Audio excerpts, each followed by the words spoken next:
Front line soldiers थे, जो community में अवेयरनेस पैदा कर रहे थे, जो मैं शुरू में बात कर चुका हूँ, जो लोगों में राशन तकसीम कर रहे थे, उनको उनके पीपीई तकसीम कर रहे थे और उनको कनेक्ट कर रहे थे, उनको सोशली आइसोलेट नहीं कर रहे थे, उनको कह रहे थे फिजिकल डिस्टेंस डिस्टेंस इख्तियार किया जाए, सोशली डिस्टेंस की जरूरत नहीं है।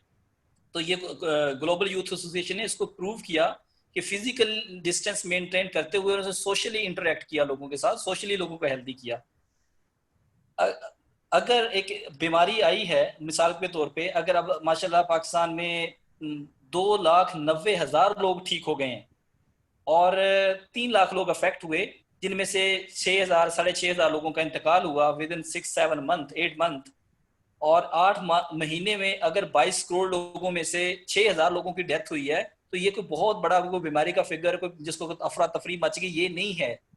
तो इसलिए लोगों को होपफुल देखें, एक तरफ 6,000 का इंतकाल हुआ, एक तरफ 2,90,000 लोग रिकवर हुए हैं जो कि डाटा के मुताबिक हैं, और इसके अलावा जो जिन लोगों ने टेस्ट नहीं करवाया, पॉजिटिव थे, वो खुद ही ठीक हो गए, उनको हॉस्पिटल जाने की भी जरूरत नहीं पड़ी। तो मेरा तो ख्याल है कि लोग 15 से 20 लाख, शायद इससे भी ज्यादा लोग पाकिस्तान में कोरोना से अफेक्ट होने के बाद ठीक हुए हैं, और तकरीबन 70 से 80% है।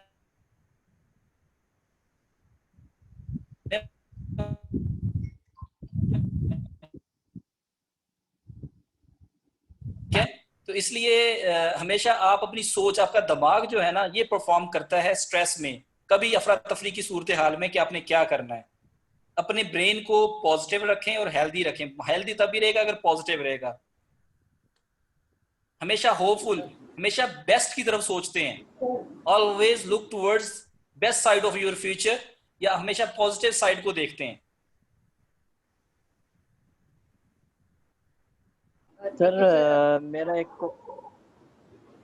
क्वेश्चन आया है।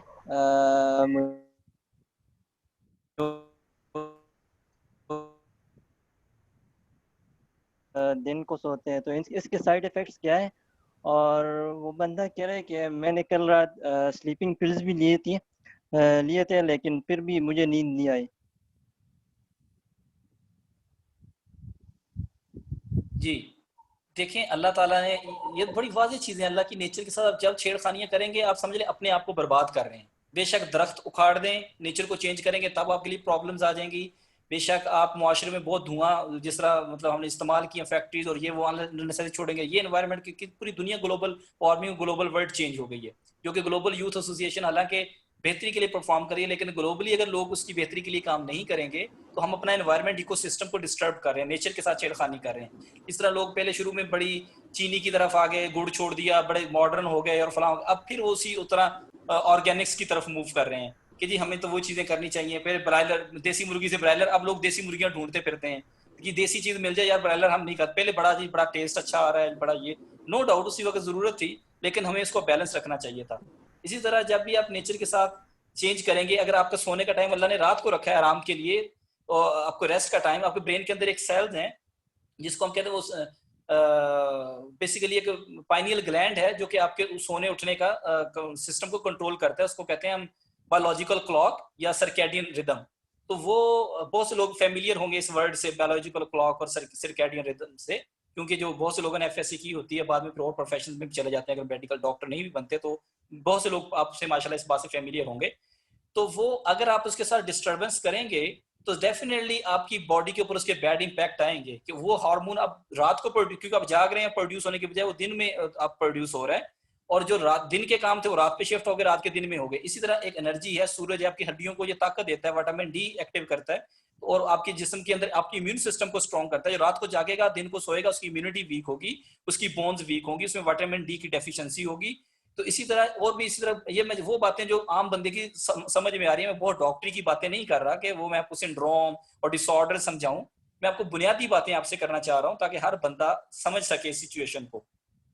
तो इसलिए, और उस बंदे की सेहत के, उसका भूख का निजाम चेंज हो जाएगा, उसका प्यास का, उसकी इवन स्ट्रेस। एक बंदा सुबह को उठने वाला, उस बंदे की जिंदगी में खुशी और कंफर्ट देखिएगा, और एक इंसान दिन को 10-11 बजे उठ के उस बंदे की जिंदगी में उलझन, और उसका दिन गुजरता। आप खुद एक्सपेरिमेंट करें, एक दिन आप फजर की अजान के वक्त उठें, उस दिन की रौनक और हेल्थ देखिएगा, अपनी अपना स्टेमिना, अपना अपनी अपनी एनर्जी और अपना पैशन देखिएगा, और किसी दिन दिन को 11 बजे उठिएगा, आपको लगेगा दिन तो चढ़ा ही नहीं, दिन तो खत्म हो गया, कुछ हो ही नहीं सका। और ये काम रहेगा, ये काम रहेगा, अच्छा थोड़ा सा टाइम रह गया, ऑफिस बंद हो जाएंगे, ये करूँ वो करूँ, आप पैनिक का शिकार रहेंगे। ठीक है, अगर आप जल्दी उठेंगे, आपके यार ये काम भी हो गया, वो काम भी हो गया, ये तो दिन खत्म होने, ये तो बहुत बड़ा टाइम था। तो इसलिए जिंदगी जो है कब्र में सोना ही है। तो जिंदगी में जो है वो तो इंसान को थोड़ा सा, जितने लोग काम करते हैं, लेकिन जो लोग जिंदगी में अचीव करते हैं, बहुत कम लोग होते हैं जिनको बना बनाया सब कुछ मिलता है। वो भी कॉम्पिटेंट होंगे तो उसको संभाल सकेंगे, वरना उनकी आने वाली नस्लें किसी की महकूम होंगी, किसी के गुलाम होंगी, किसी के घर नौकर होंगे। और जो लोग मेहनत करते हैं, अगर गरीब घरों में पैदा हुए हैं, उन्होंने मेहनत की 10-10 12-12 घंटे कंटिन्यू, 16 घंटे 18 घंटे, अपने आप को बिल्कुल बर्न आउट नहीं कर देना चाहिए, अपनी एनर्जी भी सेव रखनी चाहिए, एक पेस के साथ काम करना चाहिए ताकि आप लॉन्ग रन करें। ये एक जिंदगी जो है ना बेसिकली एक मैराथन है, जिसमें आप अपने स्टेमिना के साथ बढ़ना है, कि 100 मीटर की रेस नहीं है कि बहुत जोर लगा दिए या बिल्कुल रिलैक्स हो गए। सर हमारे पास नेक्स्ट क्वेश्चन है कि what are reading strategies when you are a student और how you manage your time. देखें, मैं फिर मिसाल आपको बेसिक मिसालें दूं ताकि आपको बात समझ आए। हम सब ने कुरान पाक पढ़ा है, बाकी जिन मज़ाहिब में जो भी वो किताबें अपनी मजहबी सीखी होंगी, वो अपनी उस मजहब के मुताबिक सोचें कि हमें कुरान पाक की आज हमने पहले किस तरह उसके हमने पहले अरबिक जो वो थे हरूफ तहजी, वो हमने सीखे थे, अलिफ बा ता सा। फिर उन लफ्जों को एक दो दो लफ्जों को जोड़ा, फिर तीन तीन को जोड़ा, फिर एक लाइन बन गई, फिर एक लाइन दो लाइन, फिर हमने पूरा कुरान पाक पढ़ा, फिर हमने उसमें बहुत कुछ याद कर लिया। फिर हम पढ़े थे, पहले पारा 1 घंटे में पढ़ा जाता था, फिर 40 मिनट पे आ गया, 50 मिनट पे, 45 मिनट, फिर 35 मिनट, 30 मिनट। अभी बहुत से लोग ये रूटीन से पढ़ते हैं, वो 15-20 मिनट में कंफर्टेबली एक पारा कुरान पाक की तिलावत कर लेते हैं। तो ये पेस मेंटेन, इस तरह रीडिंग स्ट्रेटेजी जो है, रीडिंग करने से ही आप इसको इसको बेहतर अपनी स्पीड को इंप्रूव कर सकते हैं। और उन चीज़ों को बेसिकली कोई भी चीज़ जबान, एक इंग्लिश रीडिंग, जो जबान आपको आती है उस पर आपका अबूर होता है, उसमें आप फ्लुएंसी आपके अंदर आ जाती है, या प्रैक्टिस से आ जाती है। अगर अरबी समझ भी नहीं आ रही, लेकिन प्रैक्टिस के साथ दो चीज़ें आपको, या तो आपको जबान की समझ आ जाए या आपकी प्रैक्टिस हो, practice makes a man perfect. तो इसलिए उसमें आप अपना जो भी रीडिंग करनी है, स्टडी करनी है, पहले आप बेसिकली उसका थीम समझें, उस जबान को सीखें या उसकी प्रैक्टिस कर लें। दोनों कामों से जो आप कर सकते हैं करें, तो देन आप उसका टाइम अच्छा मैनेज कर सकेंगे और अपनी रीडिंग स्पीड बढ़ा सकते हैं, कंट्रोल कर सकते हैं। सर एक क्वेश्चन है कि किस तरीके से हम अपने how family support helps to build a child's personality, what type of environment of any house to raise help child kindly ask specifically. Last excellent question, करने के लिए जाएंगे। Excellent question. यही हमारी हमारी रूट्स हैं जिस पे बात की गई है। हमने बेसिकली ये चीज हमने छोड़ने की वजह से हम आज माशरती तौर पे कह रहे हैं कि एक दूसरे से तबाही की तरफ जा रहे हैं या माशरती बुराई का बायस बन रहे हैं। ये निज़ाम, ये सिस्टम ना होने की वजह से पेरेंट्स ने जिम्मेदारी ये समझी कि बच्चे पाल रहे हैं हम, वो जायज़ है, नाजायज से पाल रहे हैं, जायज रिसोर्स वो अलग बात है। हम बच्चे पाल रहे हैं, बच्चे तो जानवर भी सदियों से पालते आ रहे हैं। वो भी अपने बच्चों को, आप देखें, जो बच्चे पैदा होते हैं उनकी चोंच में उसको करते हैं, जब वो फ्लाई करने के काबिल होते हैं वो फ्लाई कर जाते हैं, लेकिन जब तक वो माँ की केयर में रहते हैं, पेरेंट्स की केयर में, तो वो उनको पाल रहे होते हैं। तो इंसान भी अगर अपने बच्चों को ये कि मैं पाल रहा हूं, तो मेरा ख्याल वो कोई इंसानियत वाला काम नहीं कर रहे। जो बच्चे पालने का मतलब ये है कि बच्चों की तरबियत उनसे जरूरी है। पल तो जाएंगे, पालने के लिए काम भी मेहनत करनी होगी, लेकिन उनकी तरबियत के ऊपर तवज्जो देनी होगी। तरबियत दो चीजों से आएगी, वक़्त से और तवज्जो से। अगर पेरेंट्स वक़्त और तवज्जो देंगे, अपनी जो उन्होंने जिंदगी में बेहतर सीखा वो लोगों में ट्रांसफर बच्चों में कर दें, और जो नेगेटिव सीखा वो भी उनको बताएं कि भाई ये चीजों से ये लॉसेस होते हैं। इसीलिए बच्चे, जब पेरेंट्स उनको अपनी तवज्जो में नहीं रखते, तो बच्चों को अपनी एनर्जी के लिए पबजी की जरूरत पड़ती है, सोशल मीडिया की जरूरत पड़ती है, पीएल्स की जरूरत पड़ती है। अब दोस्त अच्छे मिल गए तो अच्छी बात है, बुरे मिल गए तो बस वो भी नशा, आइस, ड्रग्स और उन पे लगे। जिस तरह की कंपनी में आप रहेंगे वैसे आप होगा। अगर पेरेंट्स बच्चों को अपनी कंपनी में रखेंगे तो उन जैसी हैबिट्स होंगी उनकी, अपने दादा परदादा की बात बताएंगे, उन्होंने ये परफॉर्मेंस दी, ये काम किए।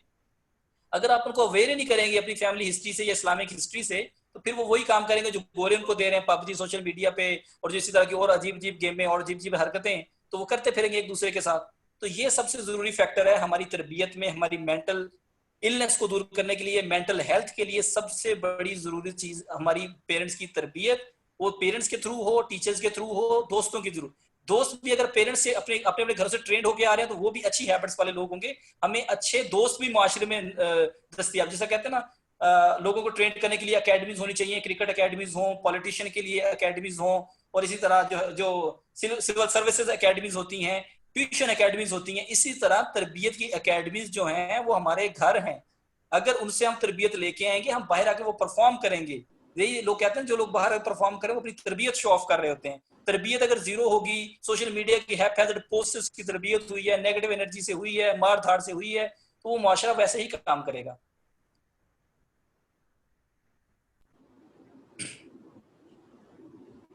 जी नेक्स्ट क्वेश्चन प्लीज।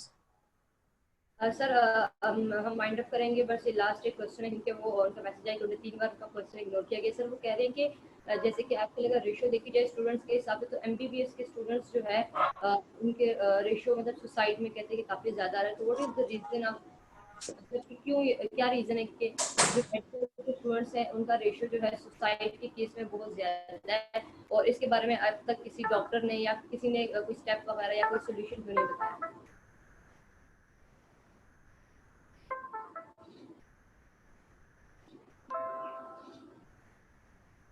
सॉरी मानू,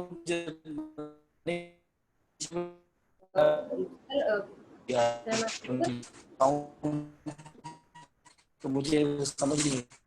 क्वेश्चन है कि आज सुसाइड के केस चल रहे हैं, उनमें एमबीबीएस के स्टूडेंट्स का रेशियो ज्यादा है। तो सर उनका क्वेश्चन ये है कि क्यों एमबीबीएस के स्टूडेंट जो मेडिकल स्टूडेंट्स हैं उनका रेशियो सुसाइड केसेस में ज्यादा क्यों है, और इसके बारे में अब तक किसी डॉक्टर ने या किसी भी जो मतलब प्रोफेसर वगैरह कह सकते हैं यूनिवर्सिटी सॉरी मेडिकल कॉलेजेस के, उन्होंने अब तक कोई इस पे कोई हेल्प नहीं बताया। What is the reason behind this? Main reason तो देखें स्ट्रेस ही होती है कि इंसान की जिंदगी में मुश्किलात आती हैं, जिंदा नहीं रह सकते, वो हमें जिंदगी में डिफरेंट तरह के हम सिचुएशंस में चले जाते हैं। तो जो इंसान अपने हौसला और हिम्मत बरकरार रहता है ना, वो जिंदगी अपनी अपनी अपनी फाइट को विन करता है जिंदगी की, वो चीजें होपफुल रहता है ना। अल्लाह ताला फिर अगर नसीब है जो भी होगा, लेकिन अगर वो होप रखेगा ना तो कभी भी वो अपने आप को खत्म नहीं करेगा ना दूसरी की जिंदगी को खत्म और डिस्टर्ब करेगा। जब हम होपलेस होते हैं, मायूस होते हैं, स्ट्रेस में जाते हैं, फिर जाके ये कदम उठाते हैं। सुसाइड सिंपली उसी डेफिनेशन में आपको ये बताता हूँ, ये वो लोग हैं जो अपनी स्ट्रेस को सस्टेन नहीं कर पाते। अब अगर आप मेडिकल के स्टूडेंट्स की बात कर रही हैं, तो मेडिकल का फील्ड एक कंटिन्यूस स्ट्रेस है, कंटिन्यूस स्टडी है। उसके अलावा एक और इसमें फैक्टर है जो मैं आपको आज एड्रेस करना चाहूंगा, कि ये वो लोग होते हैं जो मोस्ट कॉम्पिटेंट लोग होते हैं, ये मोस्ट जेलस भी होते हैं, बोगस वाले भी होते हैं। जितने लोग ऊपर के लोग होते हैं ना, उनमें कंपटीशन की, जो लोग उनमें से कंपटीशन से आगे जाते हैं वो तो हो ही हो, तो बाकी लोग जो जो पीछे रह जाते हैं, जो मायूस होते हैं, तो वो किसी न किसी की जेलसी में, बोगस में, या गुस्से में, या नफरत में होते हैं। और या उनकी जिंदगी में कोई ऐसा, क्योंकि ऑलरेडी वो इतने स्ट्रेसफुल लाइफ में होते हैं, थोड़ी सी अप्स डाउन आती है तो वो उसको स्ट्रेस को सस्टेन नहीं कर पाते। इसलिए अगर आप खुश रहना चाहते हैं, खुश रहने का तरीका यही है, दूसरों को खुश रखें, खुद खुश रहें। अगर आप कहेंगे मैं खुश हो जाऊं, दूसरे दुखी हों, उस मुआशरे में आप खुश नहीं रह सकते। दूसरों में खुशियां बांटे, जो चीज बांटेंगे वो आप तक आएगी। खुशियां बांटेंगे, खुशियां मिलेंगी। इज्जत बांटेंगे, इज्जत मिलेगी। रिज़्क बांटेंगे, रिज़्क मिलेगा। जो चीज आप अल्लाह की मखलूक के ऊपर तकसीम करेंगे, वो चीज आपका पार्ट बनेगा। लोगों को दुख और गम और परेशानियां देंगे, वो आप तक पहुंचेंगी, वो किसी भी सूरत में पहुंचेगी। इसलिए जो लोग बहुत टॉप पे जाते हैं, तो उनको जेलस होने से, बोगस होने, हसद होने करने की बजाय सपोर्टिव लाइफ, सपोर्टिव होना चाहिए एक दूसरे के लिए। तो वो इसलिए उनके ऊपर फैक्टर ज्यादा है कि वो बहुत कॉम्पिटेंट लोग होते हैं, इंटेलिजेंट हैं, इसलिए उनके अंदर नाकामी बर्दाश्त करने का हौसला हिम्मत कम होती है। कि इंसान जिंदगी में नाकाम भी होता है, जो हमेशा सक्सेसफुल रहा, टॉपर रहा, मेरिट होता रहा, उसने मेडिकल कॉलेज में एडमिशन ले लिया, अब थोड़ी सी अगर सप्ली उस फील्ड पे जाके उसके ऊपर तो बर्डन आया, तो वो अब उस कहता मेरी तो कभी सप्ली आई नहीं थी, मैं तो कभी जिंदगी में फेल हुआ ही नहीं। तो इस स्ट्रेस की वजह से वो उनका ये हशर होता है कि वो अल्लाह माफ करे अपनी जिंदगी को खत्म कर लेते हैं। अब टाइम अपने का कम होगा, वरना मैं आपको बड़ी इसकी सॉलिड मिसाल देता। अब मेरे साथ मेंटल हेल्थ पे, मेंटल रिलैक्सेशन पे, या मेंटल इलनेस पे जितने भी सेशन करेंगी वो काम होंगे, क्योंकि इतनी ज्यादा एग्जांपल और इस तरह का नॉलेज है। क्योंकि मैं अल्हम्दुलिल्लाह सोशल रहा हूँ, लोगों से काम किया, और अल्लाह ने मेरे भी जिंदगी पे भी फेजेस आए हैं, हर इंसान की जिंदगी पे आते हैं।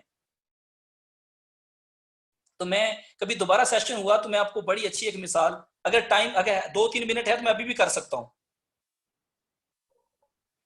जी सर, आप कर ले सर। मेरे प्रोफेसर थे डॉक्टर गुलाम मुस्तफा चौधरी साहब, मेरे वो रिश्ते में नाना भी लगते थे। मेरे समझने के आज अल्हम्दुलिल्लाह डॉक्टर बनने, अगर मैं सारी जिंदगी इंसानों की खिदमत करता रहूं ना, तो शायद मैं उनके एक एहसान का बदला नहीं चुका सकता जितने उन्होंने इस तरह का मेरे पे एहसान किया डॉक्टर बनने में, मेरे लिए उनका जो पोजीशन थी, पढ़ाया, मुझे फाइनेंशियली सपोर्ट किया, मेरे लिए दुआएं की, मुझे रूहानी तरबियत दी, मुझे अखलाकी तरबियत दी, मुझे सोशल तरबियत दी।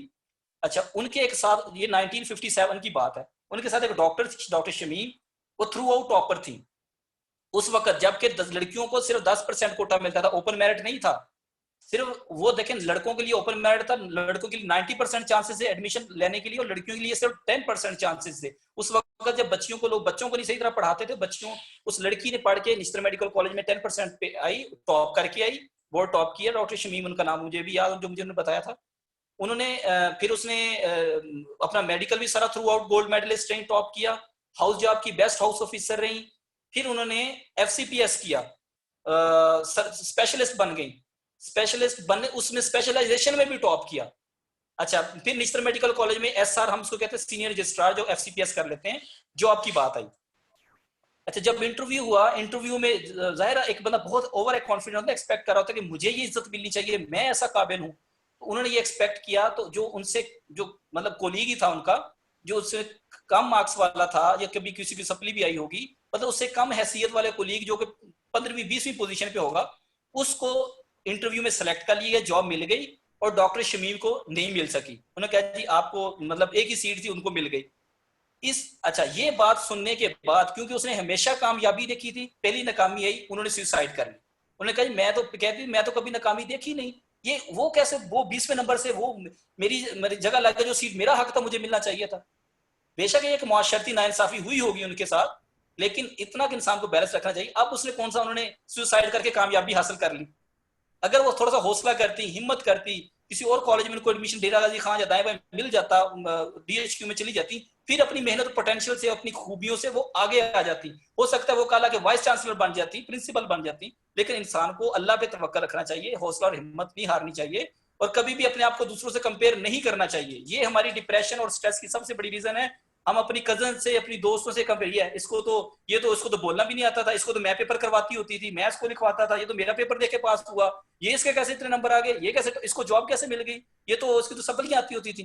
तो अपने प्लीज अपने आप को, जो आपको अल्लाह ने दिया, बेहतरीन अमीर इंसान, मुतमिन इंसान वही है, अल्लाह के दिए हुए पे वो राजी और मुतमिन हो गया। कहते हैं ना, अगर अल्लाह के दिए हुए थोड़े से रिज़्क पे, थोड़ी सी खूबियां, थोड़ी सी सलाही, अल्लाह के दिए हुए थोड़े पे हम राजी हो जाएंगे, अल्लाह हमारे थोड़े से अमल से राजी हो जाएगा। Thank you very much. जी sir, thank you very much, आपने हमारे साथ ज्वाइन किया, और ये हमारे ट्विन सिटीज़ ने एक सेशन अरेंज किया था मेंटल रिलैक्सेशन पे। सो आपकी बात थी कि मतलब मेंटल रिलैक्सेशन पे जितने भी सेशन रखे जाए तो कम है, क्योंकि मतलब ये इस तरह इशू है जो मतलब कॉमन होता है। तो thank you so much doctor Adnan साहब। एक्सक्यूज मी अफाक भाई, अभी सिर्फ मैं मेंटल के साथ जो इनके GIT पे इफेक्ट होते हैं, कार्डियक इफेक्ट डिजीजेस होती हैं, वो मैंने बात नहीं की। मैंने इसलिए कहा, मैंने भी डिजीजेस की बात नहीं की, आपसे जनरल बातें की हैं। आपको 3 4 5 सेशन इस पे रखने होंगे, ताकि लोगों की क्यूरीज इसमें और रिजॉल्व। और यूथ के लिए सबसे बड़ा प्रॉब्लम है, हमारा ब्रेन हेल्दी होगा, हमारा कैपिटल स्ट्रांग होगा, तो हम लोग स्ट्रांग नेशन होंगे। अगर हमारा ब्रेन इल है, तो हम कभी भी अच्छी कौम नहीं बनना, अच्छे बाप बन जा सकते हैं, अच्छे भाई बन सकते हैं, ना अच्छा शहरी बन सकते हैं, ना अच्छे पाकिस्तानी बन सकते हैं, ना अच्छे इंसान बन सकते हैं। जी सर, जी सर। हमारे दिमाग का कमजोर होना जरूरी है, मजबूत होना जरूरी है, जिसकी वजह से हम एक मुआशरे के मजबूत तरीन और अच्छे इंसान बन सकते हैं। सर हम वाइंड अप करेंगे, अगर हमें बता दीजिए कि बेस्ट वे ऑफ मेडिटेशन, अगर 5, जिस तरह के साइकोलॉजिकल कहा जाता है कि 5 बेस्ट वे ऑफ मेडिटेशन, अगर आप थोड़ा वो बता दें, उसके बाद सर हम वाइंड अप करेंगे।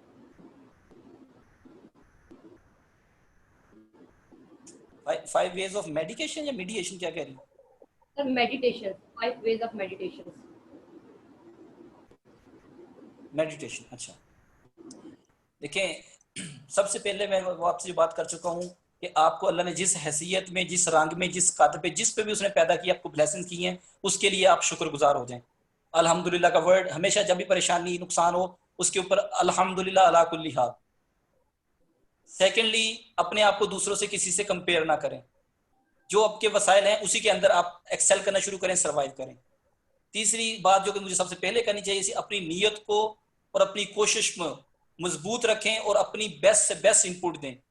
उसके नतायज सोचे बगैर कि मैं अच्छी नीयत का मतलब अच्छा ही काम कर रहे होंगे, और अच्छी एफर्ट के मतलब जितनी उसके ऊपर एफर्ट रिक्वायर्ड होगी वो परफॉर्म कर रहे होंगे, तो इंशाल्लाह हमेशा आपको उसके अच्छे नतीजे निकलेंगे।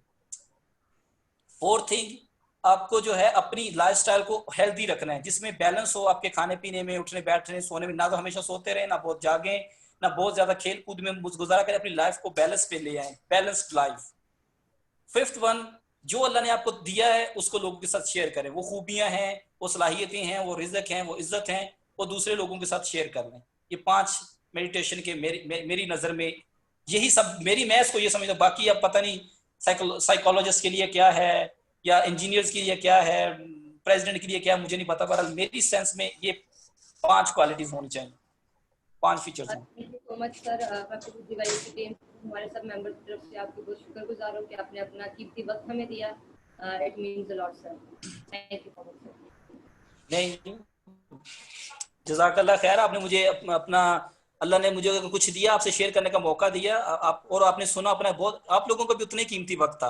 अपनी अपनी पोजीशन पे हर इंसान का कीमती वक्त होता है, ये नहीं कहता सिर्फ डॉक्टर्स का ही कीमती वक्त होता है, ऐसा नहीं है। आप सब लोग बहुत कीमती हैं, इंसान कीमती होता है अगर इंसान हो तो, दिखने में नहीं, इंसानियत में, बेशक वो डॉक्टर या आम इंसान है। Thank you very much. Thank you sir, thank you. Thank you global youth association के मेंबर्स का भी कि उन्होंने अटेंड किया, फेसबुक पे भी और जूम पे भी। Thank you so much. हम एंड कर रहे हैं मीटिंग। वेलकम जी, अल्लाह जी, अल्लाह हाफिज, अस्सलाम वालेकुम।